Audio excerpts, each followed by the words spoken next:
Brady's ready to roll on this Tuesday. Let's go with the late game last night. We had the Chargers and the Raiders in Las Vegas while you were sleeping. Lots of interesting things going on. Jim Harbaugh getting his side ready. Social media was a Twitter with Tom Brady, part owner of the Raiders, in the booth with the headsets on. Lots to be said about it. Meanwhile, it didn't help the Raiders on their first offensive snap of the game. Geno Smith picked. Don't! Not how you want to start. A lot of excitement on the sideline. You don't want to give it to the other team right there, Grady. Chargers get a field goal off the turnover. It's 3-0. 30 seconds in the quarter. Tied at 3. Justin Herbert, Nick, look at him move. Oh, yeah, they blitzed him. He still evades the pressure in the pocket. Buys time. Perfect throw. Touchdown. Keenan Allen, Chargers at 10. How fired up do you need to be? We got the moves. And how about this? J-Mac, the throw from Herbert for Quentin Johnston. He can catch it. Everybody stop talking about him. Quentin Johnston has been balling this year. Take another look at this. Herbert, I'm telling you right now, with that guy as his coach, save some space in the MVP conversation as this thing goes for him. He would throw for 242 and 2 scores last night. Meanwhile, it just wasn't Geno Smith's night. 6 minutes to go in the game, 3rd and 15. That one is tipped and picked. Dante Jackson with that one. Smith would throw 3 interceptions on the night. Then all eyes, of course, are on the handshake afterwards between the two coaches. Pete Carroll's 74th birthday. It wasn't the happiest of birthdays for him. So the Chargers get the win. But a lot of conversation about Brady in the booth. Let's start there. Let me give you the background in case you haven't heard it.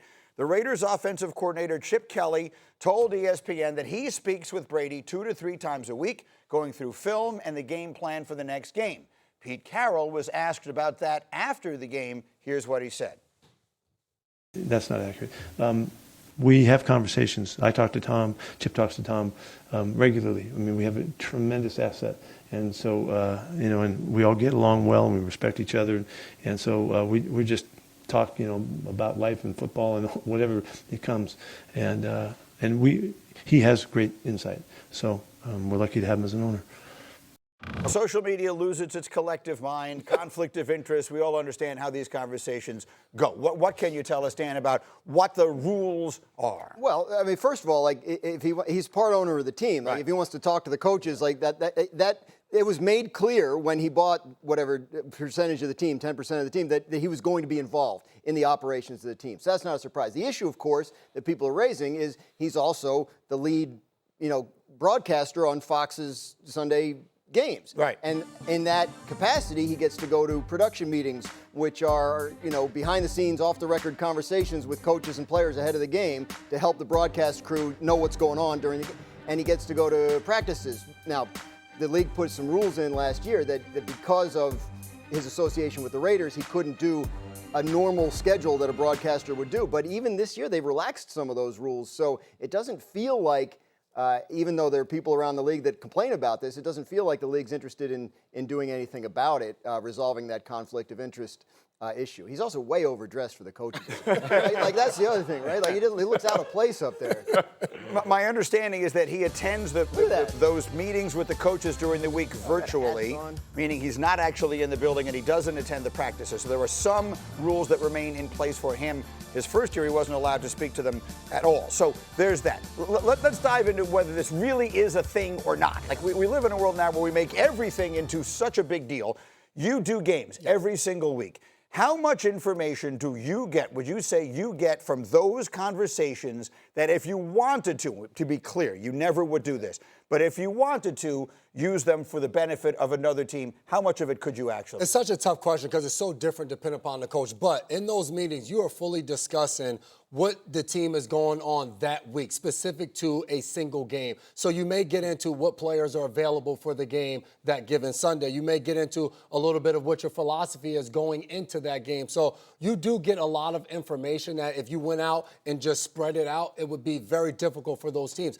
That's why those meetings are very different than when a head coach stands up at a podium and answers questions from a reporter. That is a more relaxed setting that you can let your guard down some. But at the same time, most head coaches, when they walk into that meeting, they still understand you're a part of the media, and they're not going to tell you their entire game. I totally, and we're not saying Brady would do this either, right? Yes. We're not trying to accuse you. It's a bad look. And it's awkward for coaches, and it's not just the coaches. J-Mac, they talk to players, and players aren't always as guarded, especially with other players. Like, you're sitting around talking ball. It's all of those things, and it's okay. It's a little bit okay now because the Raiders aren't very good yet, right? Pete Carroll's just getting there. They're trying to get it turned. Let's say they start leading the AFC West, and they start becoming the number one, and he's calling their games. It just becomes very sticky, in my opinion, the way it looks. And I'm not saying Brady's doing anything wrong. No. He's following the rules, but and they have the same tailor. Y'all both look sharp today. Yeah. But it's just that thing for me. Let me give a hard, concrete example of this. Next week, this coming week, Tom Brady is scheduled to do the game between the Cowboys and the Bears. Right. The following week, the Bears play the Raiders. Yeah. So he is, in theory, going to be talking to the Bears coaches this week, asking whatever it is he asks. They'll tell him whatever it is they tell him. And then the following week, they're playing the team of which he is the part owner. That's why people, I think, are making a big deal of this. Yeah, and I don't think it matters whether there's, I understand what J-Mac was saying, that there's not a lot of information and coaches are guarded, but sometimes the players aren't as guarded. I don't think it matters whether they're guarded or not. The thing is, you do not want the perception, the opportunity for any impropriety. And if you are going to take this risk, I would think that you would take this risk because the benefit was so great. In that case, it doesn't seem to line up necessarily that he's either such a great owner that he can't walk away from that, or such a great broadcaster that he has to also be an owner, or they just let him show up and talk and do the games. I would be upset or uncomfortable if I were a player on it. I think that's the key point. You went to journalism school. Yeah. They taught about avoid the appearance of impropriety. Right. Even if you are fundamentally ethical, if someone on the outside can look and say, well, that doesn't make sense, he shouldn't be doing that in that role and also that role, that offers the possibility for an abuse of one or the other. So I'm surprised, honestly, that the NFL hasn't been more concerned about this. You do hear it again from other teams, from coaches of other teams. Like, is this all right? But it does not seem like something anybody wants to actually do. Can I just tell you how paranoid coaches are? So my first year I retired. I worked for ESPN and I worked for the Colts for Mr. Irsay. When I would go back to the building, the coaches, which was Pagano and Grigson, right, and they didn't know me. I knew Bruce Arians, but I was just getting to know all those guys. I couldn't go to the back portion of the building, right, because, Peyton's still playing. All my buddies are still playing, and that's how paranoid coaches and staffs are, so that to your point, any slight chance of anything passing just gets very uncomfortable in those settings. Quickly on that, I wonder down the line, you just talked about the fact that the Bears now are in the crosshairs of that. Do they start to say, you know what, I don't want to make Caleb Williams available for your broadcast team to talk? My head coach, he's not going to go talk Ben Johnson. I wonder, does that come up when now teams are seeing that during a game? We'll have to wait and see. It's not what we anticipated talking about this morning, but it clearly is the thing that everyone on social media was grasping onto. It was a thriller right down to the finish. Baker Mayfield and the Bucs, C.J. Stroud and the Texans in the early spot on Monday Night Football. First quarter, Texans drive right down the field. Domonique, look at the toe tap by Nico Collins. Pass and the catch are ridiculous. The receivers are getting so good in the NFL. This feels like so impossible. The coverage isn't bad. It's just tough. Live action, it didn't look like there was any chance that ball was inbounds. Bucs down 10-7 late in the half. How good is Emeka Egbuka? Oh, my God. The speed and how he sees the field and just opens up to go score. He's been special so far. Early candidate for Rookie of the Year. He's got 3 touchdowns. Now, Texans early fourth quarter on a 4th and goal. Looks like C.J. Stroud has a chance for Collins here. He throws it up. He tries to give him a chance, throws it out of bounds. That is extremely good coverage by the Tampa Bay Buccaneers, though. 3.5 minutes to go. Texans down 14-13, but here comes Jalen Noel. He's got some space after a weekend in which we saw a lot of big returns. Here's a huge one down to the 26. Flag on the play, picked up. Great field position, Texans, and it leads to Nick Chubb. Texans take the lead. Yeah, Nick Chubb still got something in the tank. That's speed. Can't go wrong if you run the ball. They go for the 2. They don't get it, so it's 19-14. Second consecutive week, Baker's Bucs have a chance at a late drive. Look at him avoiding trouble on 4th and 10. Unreal. Put it in Baker's and shake and bake. Let him show you what he's got, baby. Look, and he's been banged up early. Still goes and converts this 4th down. Incredible play. He looked dead to rights at the beginning of that play. A minute left. Bucs 2nd and 2 at the 45. Here comes Bucky Irving. Yeah, Bucky Irving was special. You can't tackle him. Oh, the cutback. And still going, bouncing off of him. He really put them in position to win this game. Again, they had that great game-winning drive at the end of the game against Atlanta. Then they do it again last night. This is Mike Evans takes them inside the 10.